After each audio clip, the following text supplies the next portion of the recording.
Now, can we use this conductivity information to actually pick out the points of setting? So, here what is shown here is that empirically this was set as measurements of the setting point. So, time corresponding to peak in differential curve was defined as the initial setting point. So, initial setting time was marked here, and the midpoint between peak of conductivity curve, that is here, and the point at which the curve becomes asymptotic, which was based on a previous reference, was taken as, so midpoint of this. So, take this and this, get the midpoint. So, between these two, select the midpoint, that is somewhere here, project it up, and that was taken to be the final setting time. Okay. Now, you will ask me why. It is an empirical adjustment that we are doing here to find out whether this would have a significant bearing on the actual setting time that you measure using another empirical test, that is the YCAT test, which we are quite familiar with. And indeed, these values that we set as guides from the conductivity curves matched quite well with the setting time of YCAT apparatus. What is shown here is the initial setting time measured versus predicted, final setting time measured versus predicted, and you can see that the data are quite well comparable. Now, of course, you are predicting an empirical result with an empirical understanding. So, it is not truly correct. Yeah? You need to relate this obviously to more fundamental development of the structure, which is where we wanted to move in the future. So, this is around 2012 that this work was done. At that time we were just getting our hands on this understanding, and now we have a fundamental understanding developed based on electrical measurements, which I will get at in just a few minutes. So, the same work of Sanish, we also tried to see how is the porosity developing during the same interval of time. So, porosity can be estimated using many ways. We saw earlier mercury intrusion porosimetry is one of the best ways to get the level of porosity and pore size distribution, but at this time when we did this work, there was no MIP available, there was no SEM available where we could easily do several images and collect, and there were SEMs, but we did not have the time to work on the SEMs because we could not get slots to work on the SEM. So, severe restrictions were there. So, we did an indirect approach. We calculated non-evaporable water content first.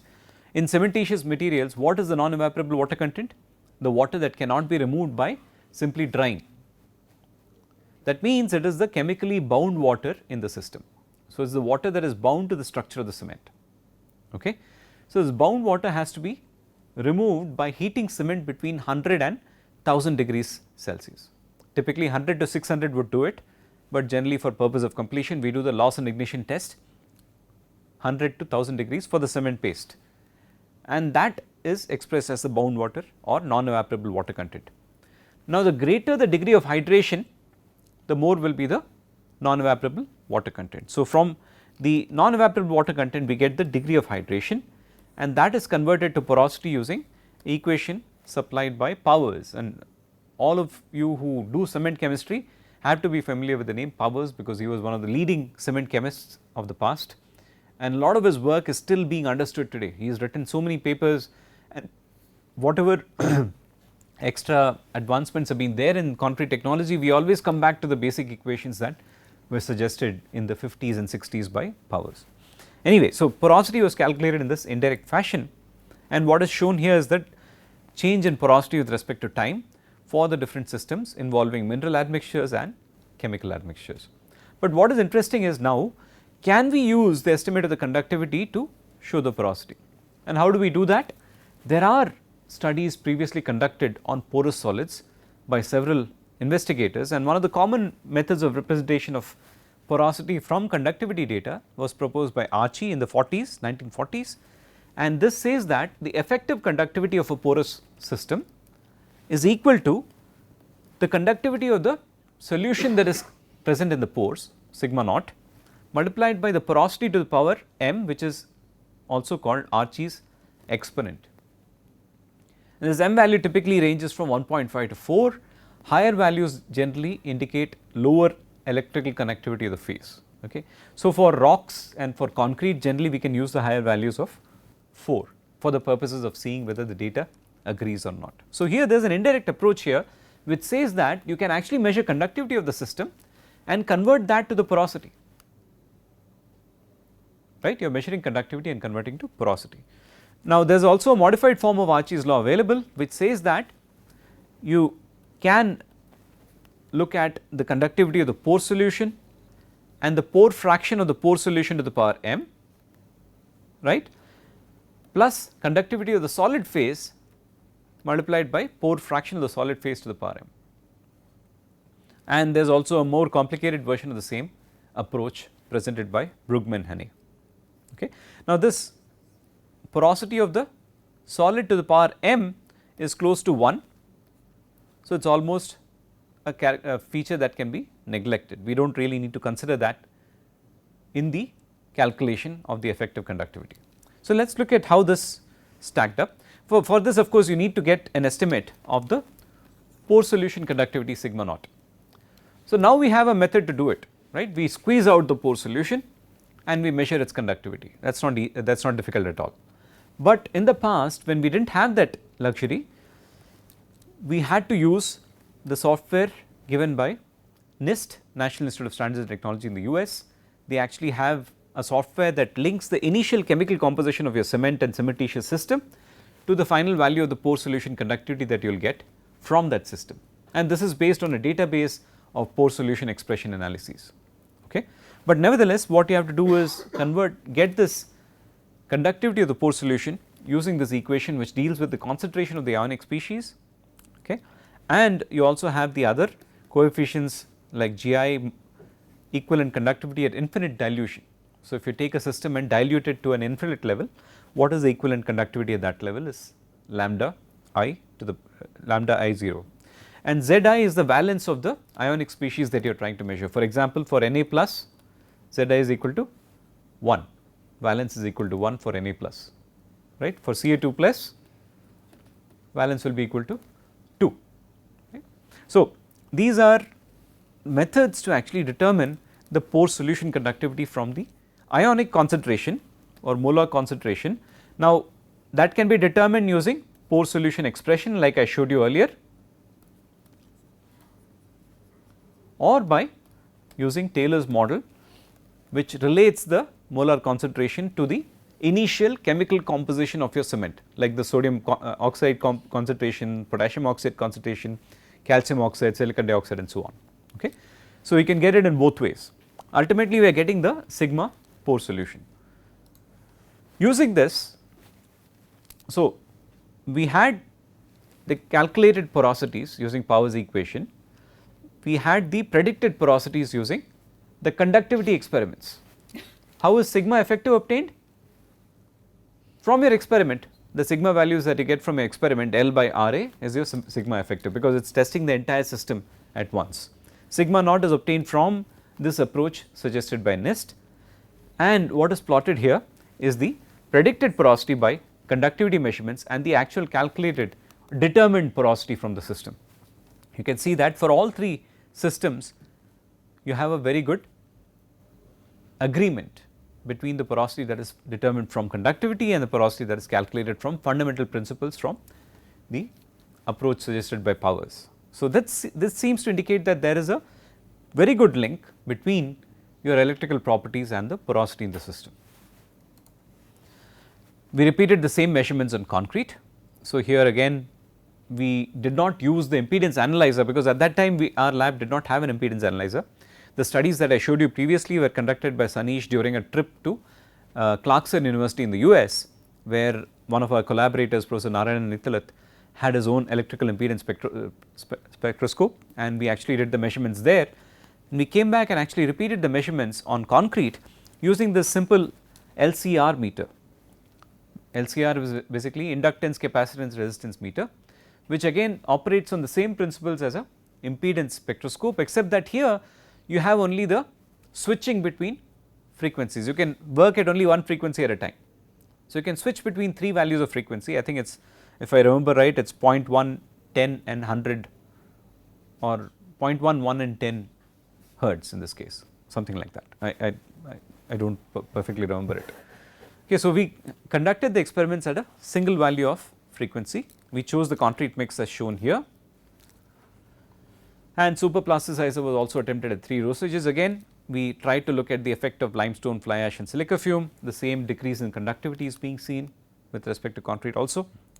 Again the influence of the water reducer was to increase the conductivity of the early ages, right, and then compared to the OPC system without admixture, you see that there is a retardation in the effect. So, all the effects you saw in the paste are also repeated or replicated in concrete. What about the back EMF in UCM? This is not LCR meter still uses AC, it does not use DC, yeah, it still uses AC. So, we do not have a back EMF because there is no polarization in this case. So, porosity of concrete mixes were also determined using the same approach as I showed you earlier, and then we did the same comparison of the prediction efficiency of the models. Now, it looks like there is a greater spread in Archie's law in this case, because here we have a system which is a composite of different sizes of materials. We not only have the paste, we have aggregates which are granular ingredients in different sizes. There will be an effect of the ITZ also. So, the solid phase conductivity may have a greater role to play in the system. That is why both your modified Archie's law and Brugmann-Hannay approach seem to work much better in the predictions as compared to your simple Archie's law, which only relies on the porosity of the pore solution, or rather porosity and the pore solution conductivity. Right. So, this is one aspect of the study. Conductivity can be used to predict porosity, and models that incorporate solid phase conductivity help in actually achieving a better prediction for concrete. Now, let us look at how to understand durability behavior of concretes based on electrical measurements through some examples again. So, just to give you a picture of flow through concrete, right. So, when you are measuring electrical response through concrete, it is a function of the available pore spaces and how these pores are actually connected. It also is governed by the conductivity of the pore solution and the capacitance or charge storage capacity of the solid phases, right. We saw earlier that these were very clearly governing the electrical response properties. So, again here as far as the porosity is concerned, you can divide that into several types. One is a continuous pore path, continuous conductive path, that means you have very large pores nicely connected to each other. Then you have a discontinuous conductive path in your system, like you see is shown here, okay. It is still an interconnected porosity, but you have an insulator path ICP, which is basically through the grain to grain contact of the solid phases, right. That is basically responsible for the capacitance of the system. And so, all these 3 types of systems will be conducting your charge through the concrete. What we need to do is now bring out the role of the interconnection of the porosity by the electrical measurements. So, here for instance we can use the same relationship that we saw in the form of Archie's law in a slightly different approach. So, what we say here is the bulk conductivity response is a function of pore conductivity present in the connected porosity only. So, we are not considering solid phase to be responsible. So, we are saying again we are restating Archie's law in a slightly different format. Earlier we said sigma effective equal to sigma naught into porosity to the power m. So, the porosity to the power m we are replacing by this multiple of porosity and beta, which is the pore connectivity factor, pore connectivity factor. This is another approach of restating the Archie's law. So, just consider a case where your system is entirely liquid, that means full porosity, 100% porosity, or porosity is equal to 1, pore connectivity is obviously equal to 1, all pores are connected, right. So, your sigma effective is equal to sigma naught or the conductivity of this solution that is here. You now have a 50% solid in parallel with the solution sigma naught. So, when you determine the electrical response by applying electrodes at the end, you again have beta equal to 1, but the overall porosity is only half, because half of your material is solid, okay. So, your sigma effective becomes 0.5 times sigma naught. In third case, you still have 50% porosity, but your phases are distributed like this now. So, the path you need to determine your beta, because your beta is not fixed in this case. That means, by providing a solid phase that is dispersed in different directions, you have changed the beta values. you will probably lead to a higher degree of tortuosity or disconnectedness of the porosity. Similarly, here you have a system where you again have 50% porosity, but your pores are such that they are more tortuous. So, increasing the path of flow, that is basically providing for the reduction in the conductivity of the system. So, your beta values will keep on increasing as you go from beta 3 to beta 4 to more complicated arrangements at the same level of porosity. So, here this is a very interesting concept to show that even concretes which have the same porosities can show very distinct different electrical signatures because of the pore connectivity. Okay. Now, let us see how it actually looks at with respect to actual data from the lab. So, again conductivity here is plotted with respect to age for different cement paste systems with ordinary Portland cement, 30% fly ash replaced paste and LC3 paste, and you see very clearly that as early as 3 days you have a major reduction in conductivity of the LC3 systems. In the case of fly ash, the major reduction in the conductivity happens only in the long term, around 28 days, right. So, the fly ash interaction, which is a delayed pozzolanic reaction, contributes to this reduction in conductivity only at a later age.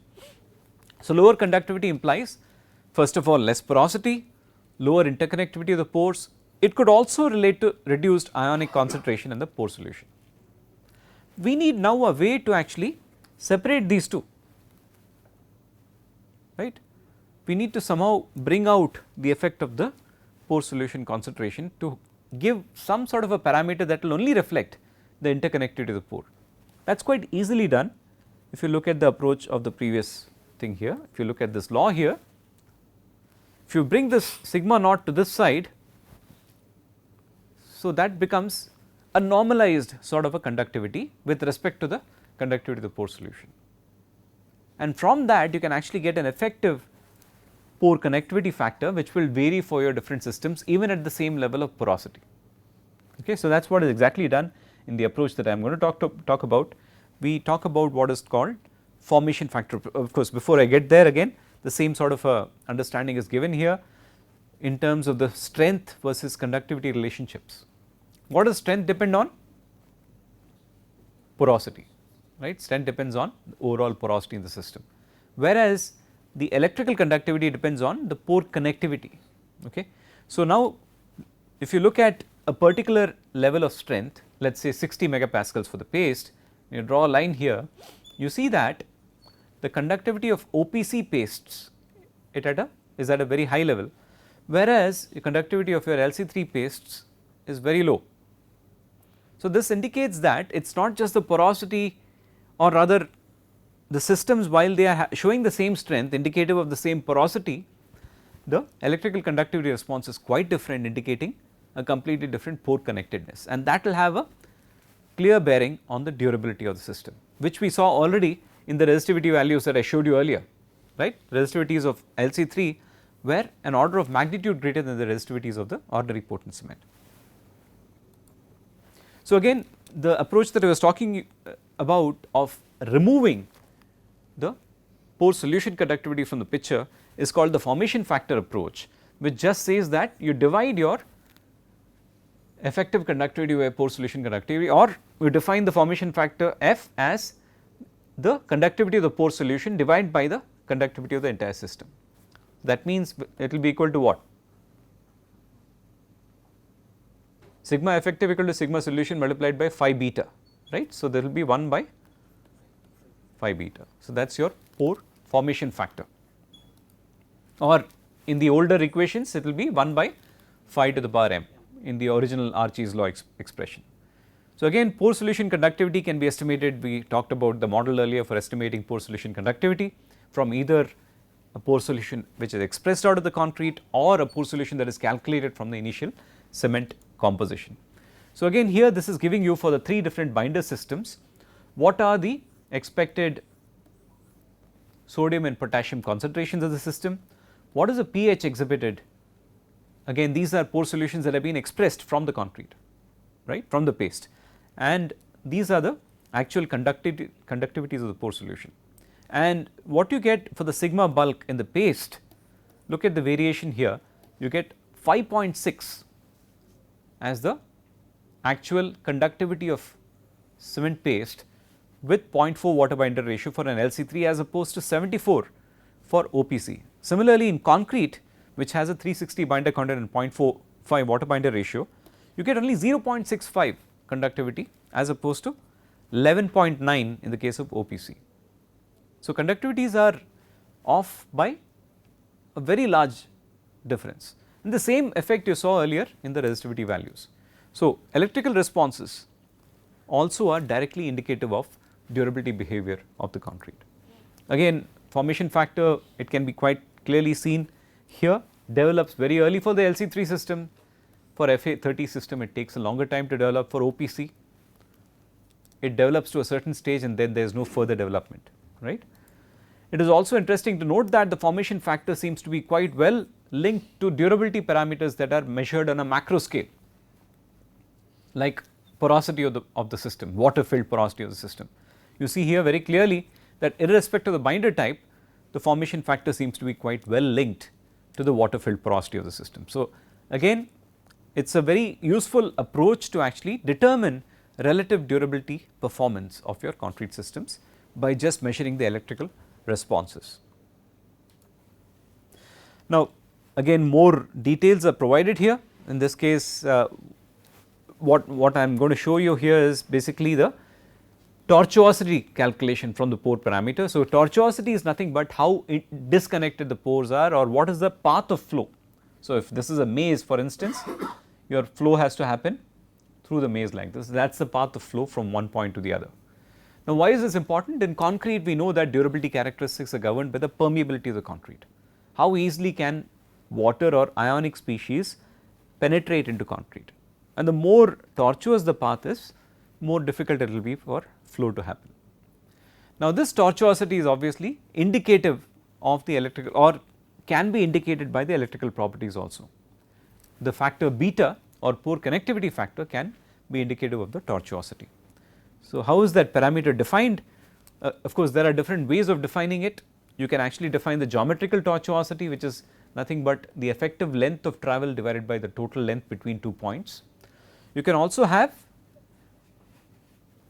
diffusional tortuosity or hydraulic tortuosity, which is defined by Kozeny. I am just giving you these details so that you can do additional understanding of this aspect of tortuosity. We do not really have to discuss in detail here, but just so that you get an idea. So, here the coefficient of permeability as per Kozeny's equation is related to the porosity and this system tortuosity in this. Okay. So, here tortuosity is defined by the square of the effective length over the actual distance measured between 2 points, right, and that is given as tau square. So, tau is the tortuosity, we measure beta is basically equal to, or pore connectivity factor beta is equal to tau square. Let us bring that back into our current discussion. So, here we define the diffusional tortuosity tau square d as the diffusion coefficient of a system with infinite dilution multiplied by porosity divided by the diffusion coefficient of the actual system that you are trying to measure. Now, convert this to an electrical response, this will be what? Sigma naught, this will be sigma effective. That is what we are simply trying to do. All these are again playing with the same sort of relationships that we talked about earlier based on Archie's law. Okay. So, what is being plotted next is the tortuosity for different cementitious systems as a function and how well it describes a durability parameter like the non-steady state migration coefficient. Now, those of you who have learned this before know that this migration coefficient is a very important parameter that is used in several project specifications to define the durability of the concrete. So, this is actually an electrical migration test where chlorides actually are made to migrate through the concrete under an applied electrical potential. You measure the depth of the chloride penetration and then convert that to an equivalent migration coefficient.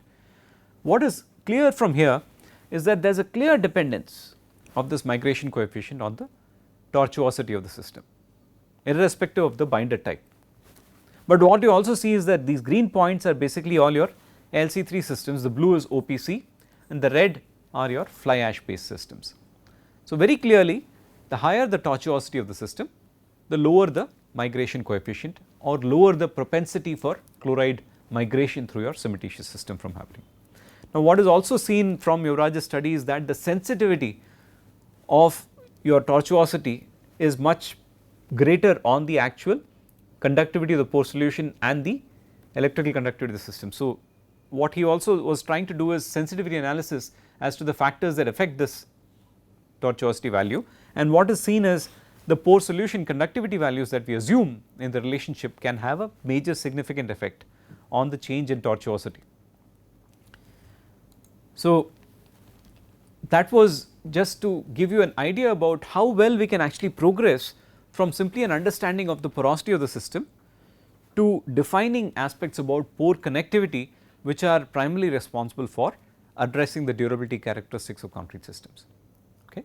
So, there are several references that you can look at. This first reference is very interesting because you can learn about electrical properties and the measurement of electrical responses quite significantly from this. Most of the illustrations that I chose in the early part were from this website, and there is also a couple of lecture notes which are available on the web by Rustling and Breitkopf, which can also give you a much better understanding of electrochemical impedance spectroscopy. Okay. Thank you.